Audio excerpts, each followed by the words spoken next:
श्रोतेहो नमस्कार. श्रोतेहो, महाराष्ट्र राष्ट्रीय NCC मुख्यालय मुंबई द्वारा आयोजित आणि 2 Maharashtra naval unit NCC Ratnagiri द्वारा नियोजित कोकण शौर्य सागरी साहस मोहीम आयोजित करण्यात आली आहे. यासंबंधी अधिक माहिती देण्यासाठी आज आपल्या स्टुडिओमध्ये भारतीय नौसेनेचे लेफ्टनंट कमांडर अंकित रवि इथे आलेले आहेत. सर, आपका बहुत बहुत स्वागत है हमारे स्टूडियो में. Thank you ma'am. सर, ये जो कोकण शौर्य एक्सपीडिशन होने वाला है, ये कब होने जा रहा है और इसका उद्देश्य क्या है? मैम, कोंकण शौर्य जो एक्सपीडिशन है वो 14 नवंबर 2023 से 24 नवंबर 2023 तक होगा और इसका उद्देश्य इस साल हमने तय किया है स्वच्छ कोंकण सुरक्षित कोंकण. अच्छा. करीब करीब 10 से 12 मिलियन टन प्लास्टिक हर साल समुद्र में पहुंचाया जाता है, जिसका 80% नदियों या नालों द्वारा पहुंचाया जाता है और 20% सीधा समुद्र में डाला जाता है. ये समुद्र के जीव जंतुओं को बहुत हानि पहुंचाता है और समुद्र तट को भी मैला करता है, जो ना कि सिर्फ फिशिंग और टूरिज़्म को भी प्रभावित करता है. समुद्र के रास्ते जो भी अवैध गतिविधियां होती हैं उनके बारे में भी जागरूकता फैलाने का प्रयास किया जाएगा. अच्छा, ये जो एक्सपीडिशन के लिए NCC छात्र है, इनका चयन किस तरह से किया गया? NCC कैडेट्स के सिलेक्शन के लिए हमने 10 दिन का कैंप रत्नागिरी में आयोजित किया था. अच्छा. महाराष्ट्र के नेवल यूनिट्स ने अपने सेलेक्टेड कैडेट्स को इस कैंप में भेजा था. इसमें हमने आर्मी और एयर विंग NCC के कैडेट्स को भी शामिल किया था. अच्छा. कुल मिला के 120 कैडेट्स आए थे, उनमें से हमने 60 का चयन किया है. अच्छा, और इन सब छात्रों को कुछ अलग सा आपने प्रशिक्षण दिया था? जी. जब यहाँ पे कैंप में 120 कैडेट्स आए थे, सबसे पहले हम उनका स्विमिंग टेस्ट करते हैं. बिकॉज आप एक बार समुद्र में जा रहे हैं, आपके साथ कुछ भी हो सकता है, कोई भी अनफॉर्सीन इंसिडेंट्स हो सकते हैं, उसके लिए आपको तैयार रहना होगा. सो मैंडेटरी हमारे लिए है स्विमिंग. स्विमिंग हम 100 मीटर्स का swimming followed by 3 minutes floating. हमारे यहाँ पे रत्नागिरी स्विमिंग पूल में हमने 120 कैडेट्स का टेस्ट कंडक्ट किया. अच्छा. पहला कट ऑफ वो था. नेक्स्ट फिर हमें उन्हें बोट्स के पार्ट बताएं, सेल्स के पार्ट बताएं, so that they are aware about it. Then उनको बोट में लेकर के हमने पहले पुलिंग कराया चप्पू के थ्रू. जहाँ तक मैं आपको बताना चाहूँगा, ये जो DK वेलर बोट्स है जिसमें हमारे बच्चे जाएंगे, कैडेट्स जाएंगे, वो नॉन मैकेनाइज्ड बोट है. उसमें कोई भी आधुनिक यंत्र नहीं लगा हुआ है. अच्छा. उसे या तो आप हवा के थ्रू यूज कर सकते हैं या तो चप्पू के थ्रू. तो उन्हें पहले इस चीज का याद कराया गया कि वो कैसे चलेगा बोट. तो उन्हें पहले पुलिंग कराई गई. देन सेल्स को यूज करके, विंड्स को हार्नेस करके कैसे बोट आगे बढ़ेगी बिना पुलिंग किए हुए. अच्छा. उसका प्रशिक्षण दिया गया. देन उनमें से जो सबसे अच्छे थे कैडेट्स, जिनका परफॉर्मेंस काफ़ी अच्छा था, एंड क्योंकि ये 10 दिन का कैंप है तो उनके लिए इंड्योरेंस बहुत इंपॉर्टेंट चीज़, क्योंकि मॉर्निंग से इवनिंग तक ये कैंप चलेगा. तो इंड्योरेंस बहुत बड़ा फैक्टर है. अच्छा. उस चीज़ को ध्यान में रखते हुए ये 60 कैडेट्स का चयन किया गया. अच्छा. ये जो एक्सपीडिशन होने जा रहा है उसका रूट क्या है, कहाँ से कहाँ तक है? हमने अक्टूबर के महीने में रिकॉग्निशन किया था, जिसको हम रेकी भी बोलते हैं. इसमें हमने सारे पॉसिबल रूट्स और जेटी का विजिट किया और वहाँ का अध्ययन किया. इस साल हम रत्नागिरी से साउथ जाने का प्लान किया है हमने, जिसमें हम रत्नागिरी से देवगढ़ जाएंगे और वापस रत्नागिरी आएंगे.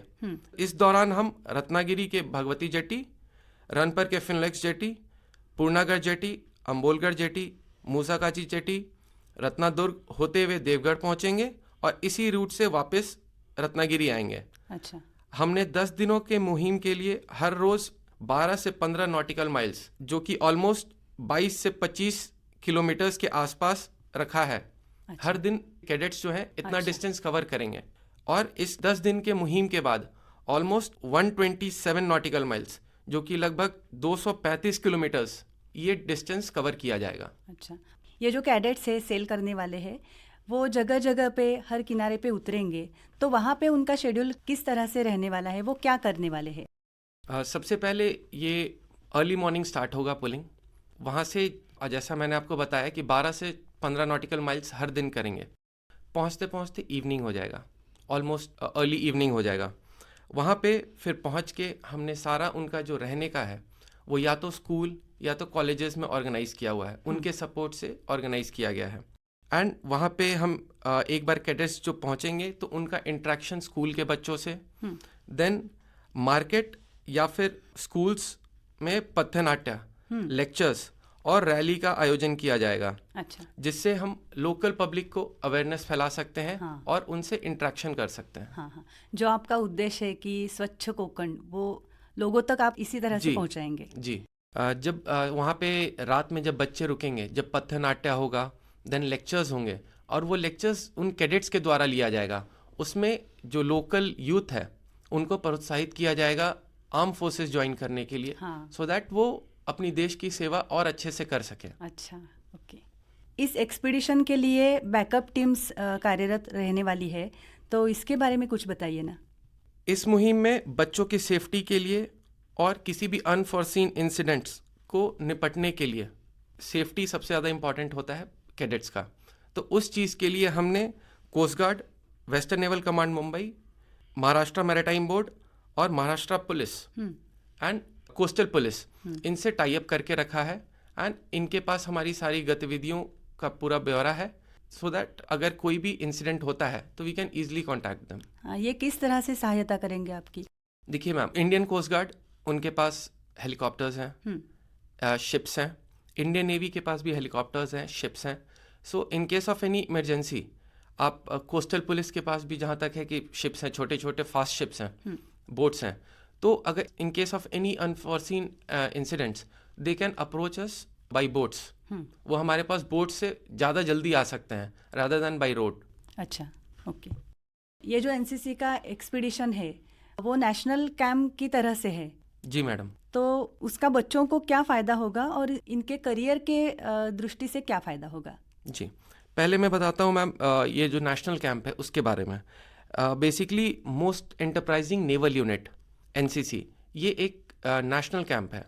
इसका ट्रॉफी 28 जनवरी को दिल्ली में आयोजित प्रधानमंत्री के रैली में दिया जाता है एंड लास्ट 2 साल से लगातार 2 महाराष्ट्र नेवल यूनिट रत्नागिरी इस ट्रॉफी को जीतता आ रहा है। अच्छा। एंड जहाँ तक रही बात बच्चों के कैरियर में, कैडेट्स के कैरियर में क्या फ़ायदा होगा इससे, तो इस मुहिम को हम डीके वेलर बोट यूज़ कर रहे हैं जिसमें आज के कोई भी आधुनिक यंत्र या मैकेनाइज मोटर नहीं होती है।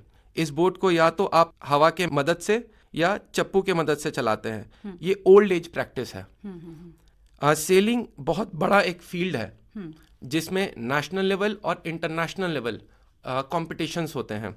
उसका ये स्टेपिंग स्टोन हो सकता है उनके एक्सपोजर के लिए। अच्छा। जिससे उनको आइडिया लगेगा कि सेलिंग क्या होता है।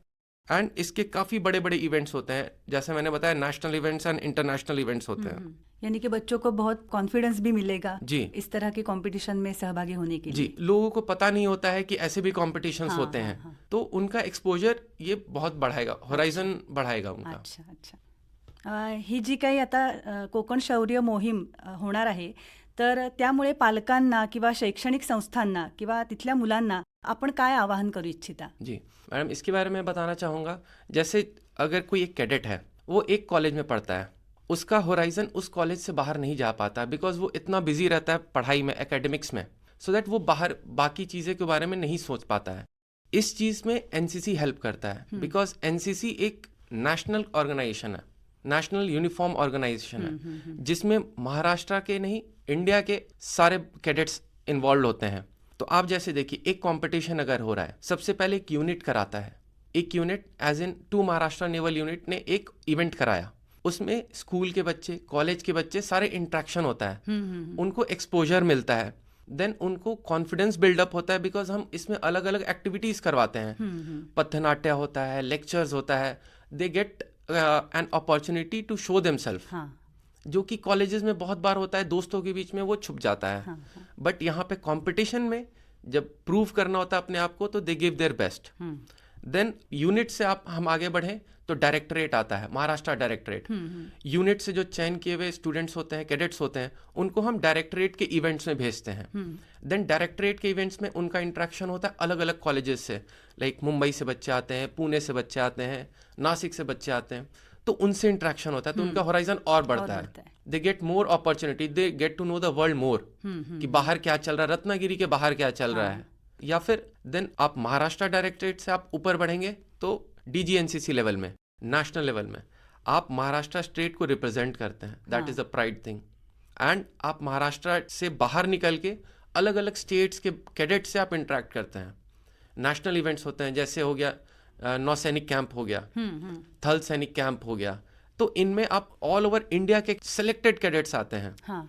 तो वो सिलेक्टेड कैडेट्स से जो इंटरेक्शन होता है तो इनका होराइजन बहुत बढ़ाएगा। अच्छा। इनको दुनिया को देखने का तरीका बदलेगा, इनके सोचने का तरीका बदलेगा। जरूर। बिकॉज बहुत होता है, बहुत लोग होते हैं जो महाराष्ट्र से बाहर ही नहीं निकले हैं, बहुत होते हैं जो कि अगल बगल स्टेट्स गए होंगे। हाँ। बट आप उसके लिए दिल्ली जाते हैं, दिल्ली में आपको सारे जगह के बच्चे आते हैं, कैडेट्स आते हैं, एंड उनके साथ इंटरेक्शन वो उनके कैरेक्टर को इवॉल्व करता है, उनको अच्छी पोजीशन में पहुंचाता है, जो कि दुनिया को आप जाने अच्छे से। ये जो एक्सपीडिशन होने वाला है, इससे इन कैडेट्स को क्या मिलेगा आखिर में? मैडम, ये कैडेट्स जो आएंगे सेलेक्ट होकर के, उनको पहली बात तो DK व्हीलर में अगर सेलिंग करते हैं, जैसा मैंने पहले बताया, उनको ये अपॉर्चुनिटी मिलेगा टू फेस दी ओशन, जो कि जनरली नहीं मिलता अनलेस एंड अनटिल आप मर्चेंट नेवी में गए हों या इंडियन नेवी में गए हों। तो उनको अपॉर्चुनिटी मिलेगा, वो हार्डशिप देखने को मिलेगा। एंड इस कैंप के बाद वो बच्चे नॉर्मल बच्चों से थोड़ा हटके हो जाएंगे, बिकॉज उन्होंने वो टफ लाइफ देखा, उन्होंने वो सी का रैथ्स देखा, हवा क्या इफेक्ट करता है। हमें लैंड पे नहीं पता चलता, बट सी में बहुत दिक्कत होती है। तेज हवा के कारण उसमें वेव्स उठते हैं, एंड वेव्स के कारण सी सिकनेस होता है, एंड सी सिकनेस में आपको उल्टियां होंगी, आपका सर घूमेगा, तो उसको ओवरकम करेंगे वो बच्चे। वो मानसिक रूप से तैयार होंगे। जी, दुनिया को फेस करने के लिए उन मानसिक रूप से तैयार होंगे। अच्छा। एंड उनका इंटरेक्शन अलग अलग गांव के बच्चों से, स्कूल के बच्चों से और लोकल यूथ से होगा, तो उनसे उनको आइडिया मिलेगा, उनका भी नॉलेज बढ़ेगा, एंड वो नॉलेज इम्पार्ट करेंगे लोकल लोगों को, तो उनका नॉलेज भी बढ़ेगा। तो it's a gain gain bargain. मैं साथ में ये भी बताना चाहूँगा कि जैसे एक कोई कैडेट इनरोल होता है, तो इनरोल होने के 2 स्टेज होते हैं। एक तो स्कूल में हो सकता है या तो कॉलेज में हो सकता है। स्कूल में A सर्टिफिकेट के लिए होता है, जिसमें 8th और 9th के बच्चे होते हैं। देन कॉलेज के लिए B certificate and C certificate होता है। एक बार एक कैडेट C सर्टिफिकेट अगर होल्डर है, वो C सर्टिफिकेट ले लिया है, तो उसके लिए आपको नेवी में जाने के लिए स्पेशल एंट्री होती है। अच्छा। इनफैक्ट आर्म फोर्सेज में जाने के लिए स्पेशल एंट्री होती है, NCC एंट्री। उसमें चुनिंदा कैडेट्स का चयन होता है। देन ऑफिसर कैडर में बिना रिटन एग्जाम के आप डायरेक्ट SSB दे सकते हैं। ये भी ऑप्शन अवेलेबल होता है C कैडेट होल्डर के लिए। बहुत बड़ा फायदा है। जी जी जी। और अदर रैंक्स में भी वेटेज मिलता है। खास करके NCC में जो एक्सपोजर मिलता है, जो डिसिप्लिन सीखते हैं, वो किसी भी सेक्टर में, आप डिफेंस में ना भी जाएं फिर भी किसी भी सेक्टर में वो आपको फायदा देगा। अच्छा। आप डिसिप्लिन्ड हैं, आप टाइम से आएंगे, आप मेहनत करेंगे, तो आप किसी भी सेक्टर में जाओगे तो आपको वहाँ पे फायदा मिलेगा। Definitely sir. जी। तो इस एक्सपीडिशन की वजह से ये सब गुण इन बच्चों में आने वाले हैं। जी जी। सर, आज आप हमारे स्टूडियो में आए और इस कोकण शौर्य सागरी एक्सपीडिशन के बारे में विस्तार से हमें जानकारी दी। इसके लिए सभी श्रोताओं की तरफ से और आकाशवाणी की तरफ से हम आपके बहुत आभारी हैं। धन्यवाद। Thank you ma'am, thank you.